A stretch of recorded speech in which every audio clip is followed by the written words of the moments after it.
Hey everyone, it's Cash Miller for another edition of CSN, and today we have 5 big news stories. The White Sox are on pace for a losing record. 2 losing records to be exact. Russell Wilson is hurt. Is the Wilson days already over?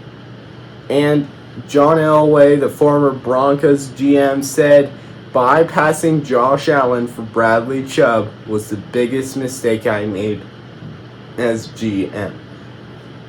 What does Cash have to say? And then Harrison Butker of the Kansas City Chiefs gets paid. Which kicker is the best in the NFL entering 2024?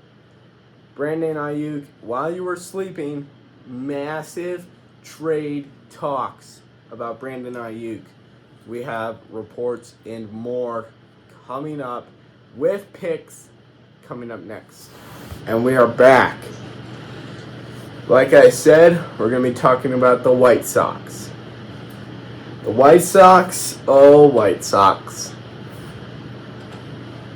They haven't even breached 30 wins yet. And all the other MLB teams have made it already to 40 wins. Like, what? Like, how can all the other teams have made it to 40 wins and the White Sox have literally 27? Like, that is nuts. Folks, the White Sox entering this season, I had no expectations for. I threw them out the window. And my Rockies are pretty stinking bad. In fact, I know someone whose doctor is a Rockies team doctor, and he said, and I quote, "This is going to be the Rockies team that sets the losing record." It's not the Rockies team. There's 2 teams lower than them in the power rankings, Miami and Chicago, the White Sox. And those are 2 teams that in recent years have made really good playoff runs. So really, in my mind, I think that either the White Sox are tanking or they're just really terrible, and that's just how it is. The reason the Rockies are so terrible is that they don't want to make like big moves. They didn't make a single move at the trade deadline. Like, not a single move. They didn't pick anyone up or send anyone out. Actually, they did send like a pitcher out, but that wasn't even that big of a deal. He wasn't even that good.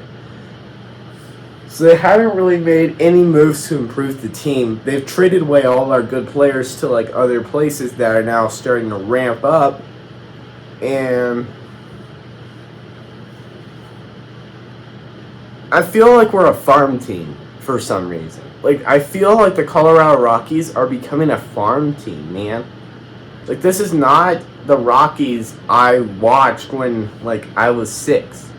When I was 6 years old, I loved the Rockies. Like, every 6-year-old's dream is to go play baseball. And I will just say that right now. I went to a couple of Rockies games in my lifetime, and they were really fun. They won both nights, and I was really just into baseball at that time. And I loved watching the Rockies because at that time they were constantly in like the mix for the playoffs. Now something just isn't clicking. Like, something's just not doing it. So right now I don't see light at the end of the tunnel for a while for the Rockies. So there's that. White Sox have 21 straight losses. I don't know what it's like to be a White Sox fan right now. My sister's a Chicago Cubs fan. Like, why do you root for that team? Oh, yeah, because they stink. Well, the Cubs stink pretty well, too, so there's that. I don't know. White Sox fans, I really hope you get a win soon, because it's not easy, believe me, to be a fan of a terrible team. Colorado fans have lived through that way too many times in my life. Anyway, we are moving on. We are going to the NFL. A couple days ago, John Elway said bypassing Josh Allen for Bradley Chubb was the biggest mistake I've ever made as a GM. Now, John Elway, if you've never heard of his name, please look his name up. He is one of the greatest Broncos, if not the greatest Bronco quarterback of all time. No offense, Peyton Manning. You were really, really good for us too. But he was so good, he became our GM for a long time before he handed it over to our current GM. I can't remember his name. I think it's like George Patton or something. Or that's the owner. I can't remember. But anyway, he said bypassing Josh Allen for Bradley Chubb was the biggest mistake I ever made. I had no idea until he said that they were in the same draft. At one point, Bradley Chubb was my favorite player on the Broncos. Then when he got traded, but bypassing Josh Allen would have been the perfect replacement for Peyton Manning. Instead, we've gone through I don't even know how many starting quarterbacks we've gone through in the time since Peyton Manning. I think we've gone through like 13 or 14 starting quarterbacks separately. And Stidham is like the only one that is still on the team. Stidham is the only one who started a game for the Broncos beforehand that is still on the Broncos roster. I mean, I'm not going to get fired up at him. He didn't know that Josh Allen was going to be a great playoff quarterback. And he is. Anyway, let's move on. Russell Wilson, the Steelers are in trouble. Russell Wilson is hurt. He's day-to-day. He woke up with a calf injury. Folks, Russell Wilson, I had big hopes for him when he came to Denver. And another reason why we have made so many terrible mistakes as the Broncos team. The Russell Wilson whole thing, I just made Bronco fans even more miserable. Last year we came really close to our first winning season. How long? I don't even know. I can't even remember the last time the Broncos had a winning season. I think it was Peyton Manning. I don't even remember watching Peyton Manning. I might have been 5 or 6 when he won the Super Bowl. So, there's that. Russell Wilson is hurt. Does that open the door for Justin Fields? Yes, it does actually open the door for Justin Fields, but the problem is Justin Fields doesn't want to walk through it. He doesn't want to be like, oh, okay, I'm going to walk through this door, take the advantage of Russell Wilson.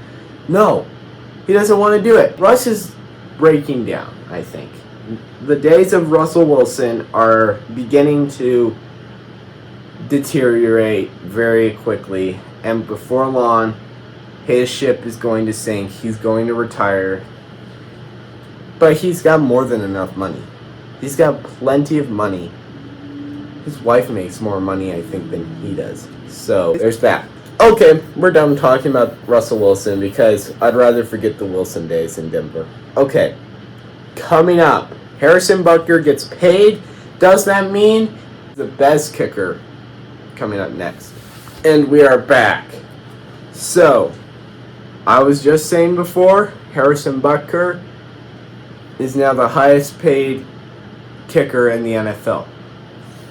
I don't know where he ranks on the historic standpoint, but kickers are becoming extremely good in the NFL. Harrison Butker has made so many crucial field goals to help the Chiefs go to those championship games. Someone needs to stand up and say Harrison Butker is one of the main reasons, besides Patrick Mahomes and Travis Kelce, that the Chiefs have been the Super Bowl champions. Let me just say, though, there is one kicker this year that will rival him. Look up the name Jake Bates.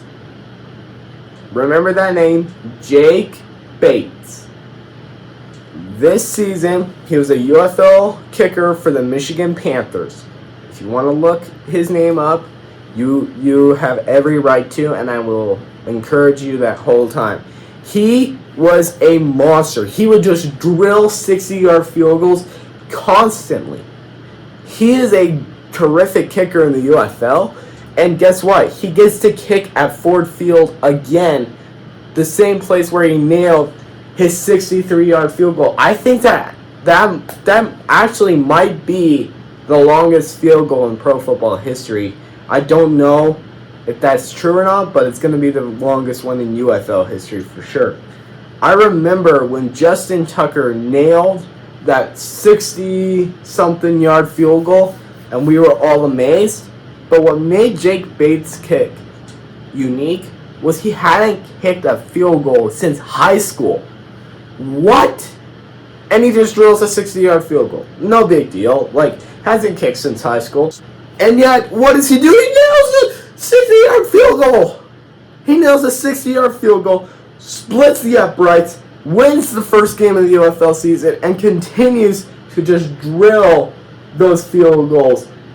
His only problem, though, is he struggles a little bit on outdoor turf. So, that's just going to be a factor. So, it's going to be Butker, Tucker, and Bates. Oh boy, we got big news. I got to get to this right now. Brandon Ayuk, a trade talks with the Browns framework. Earlier, this has been going on since the day we got to Utah. Ayuk requested a trade from the 49ers, and then it's just slowly progressed ever since. I mean, he's going to be hard to get, but because he's such a good 49ers player, and that he's like one of the key 49ers players. But the fact that he's still he's willing to open up and say, I want that contract and that contract. So we'll see. It's going to be if the Browns get him, they are a legit threat. Not that they're not a legit threat right now, but all right, that's enough sports news. I haven't done picks for all the leagues since my first video. We're going to be picking the NFL preseason, the Premier Lacrosse League, and the CFL, because you Canadian audience, I appreciate your CFL. Canadian fans, your CFL I'm going to pick today, coming up next on CSN. And we are back, and we're picking the CFL. And I've been looking at my statistics lately, and I've noticed I have some Canadian viewers. Thank you for viewing my video from Canada. So I thought I'd thank you by picking the Canadian Football League for their Week 10 and beyond. Let's start off. We're going to your nation's capital, Saskatchewan and Ottawa. Now, Ottawa is in contention to win. I mean, they're not that they're going to overtake the Montreal Alouettes, but they're definitely poised to. Both teams have 5 wins. Saskatchewan has 3 losses. My pick, I think that this is a home game, and I think that the Red Blacks take this one over the Saskatchewan Rough Riders. Up on Friday, the Stampeders and the Alouettes. The Argonauts. I get those two teams mixed up a lot. The Argonauts. I thought they were like the Agronauts for a minute, but it turns out they're the Argonauts. I like that name. Whoever thought of it, nice name. These two teams met last week. Calgary stormed back from a 17-point deficit and won by 4 points. Stampeders, simple win on the road over the Alouettes. So, there you have it. I have spoken. Let's talk about the number 1 team in the entire league against the last team in the Eastern Conference. These two teams are about to go at it in Montreal. The Ticats lost to Montreal this last week, so I think that there's a little bit of a friction against the two teams. But in the end, I think that it's all Montreal to beat the Ticats. I really have been a fan of that logo ever since I discovered the CFL. To conclude the week, British Columbia and Edmonton. Edmonton got their first win of the year last week against British Columbia. So the Elks in this game 1-7. British Columbia is 5-3. Really? Is this a choice? British Columbia wins this game. Winnipeg, they're on the bye week this week. That is your CFL picks. Coming up, we're going to be picking the Premier Lacrosse League. And guess what? It's my Denver Outlaws homecoming coming up next. Alright, and I am back, and I'm picking the Premier Lacrosse League. Here we go. My Outlaws, all the Premier Lacrosse games are going to be in Denver this week. So, let's pick Maryland and Denver. The Outlaws enter this game 4-3. The Whipsnakes enter 5-4. Only because their homecoming was last week. Otherwise, they'd be 4-4. Guess what? My Outlaws, I cannot stray away from my Outlaws. Outlaws. The Outlaws barely beat the Whipsnakes in a shootout. And then the Philly Water Dogs, who enter this game 1-7. This team is 1-7. So, and then we have California, who is 2-6. 2-6. So, in the end, I do think that Philly, my pick, I'm going to go with the Water Dogs for this one, even though they're pretty terrible. And then after that, there's the New York Atlas and the Utah Archers. The Archers 4-3, tied with my Outlaws for first place. The Atlas 6-2. 6-2. I think that in the end, the Atlas prevail. That's my pick. And then to cap off the week, yes, the Outlaws play the Chaos. That is a really cool logo right there. Not even gonna lie. Carolina is 4-4. I say my Outlaws enter this game 5-3. I say in the end, big playoff implications on it. Outlaws win. The Boston Cannons are taking a bye week this week, but they are 6-3. Those are your Premier Lacrosse League picks for this week. Coming up, NFL preseason picks, and then we'll wrap up the show coming up next. And we are back. The Broncos kick off their 2024 season on Monday for the NFL preseason. But preseason week 1 kicks off Thursday between the Carolina Panthers and the New England Patriots. My pick for this game, I'm going to go with the New England Patriots to end in victory! Victory! Then it will come down to Lions-Giants. Yeah, this is a preseason game and upsets can happen. I think that in the end, though, I think Jake Bates lifts the Lions to victory. Okay, now we go to Saturday's games. The Falcons and the Dolphins. My selection for this game, I'm going to go with the Falcons to win in the end. The Texans will play the Steelers. We'll play the Steelers in this game. I'm going to go with Houston. About time they won their game. And then the cap off Saturday, we have Nick Sirianni trying to make his first comeback, and the Ravens.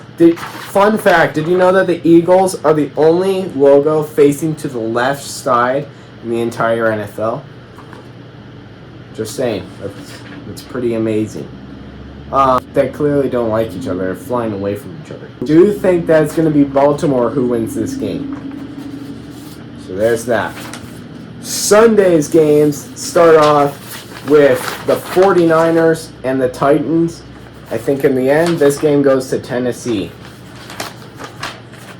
Are you writing this down? Bucks, Bengals.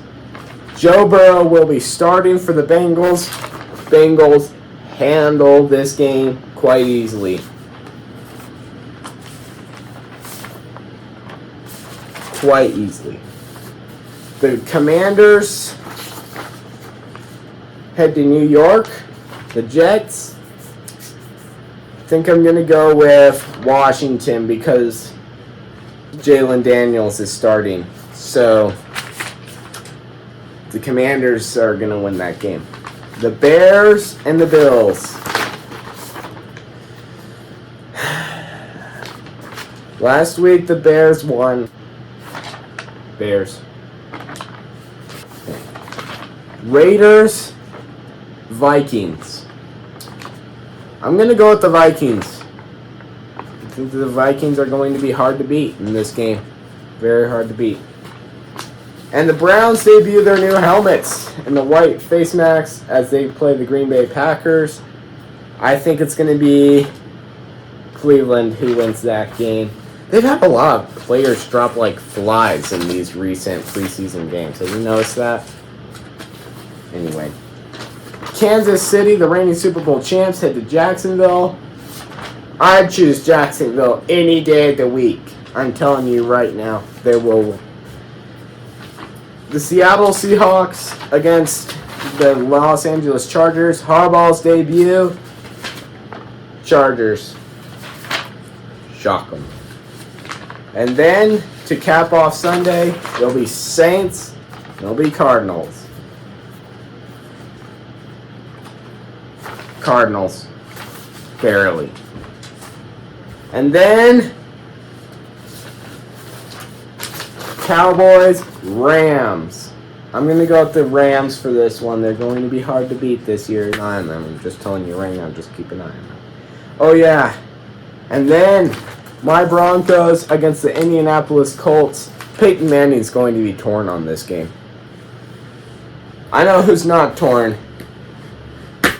Me. I'm gonna put this Broncos helmet on that I got for myself when I was like 8 years old. So this is like a 5-year-old helmet. I'm gonna go with the Broncos. Pretty easy pick. And that's just how it's gonna go. Broncos win in Indy is my pick. That's all my picks for today. Hope you have a good week. Don't forget to like, subscribe, and ring the bell like this. If I was going to be dum-dum. Anyway, maybe just knock on the bell if you need to. That's a ridiculous statement that I just made there. Anyway, I'll see you next time. See you next Tuesday for our Sports Week wrap-up. And hopefully the Broncos come out with a 1-0 record. Thanks for watching. I'll see you next time on CSN. Go Broncos.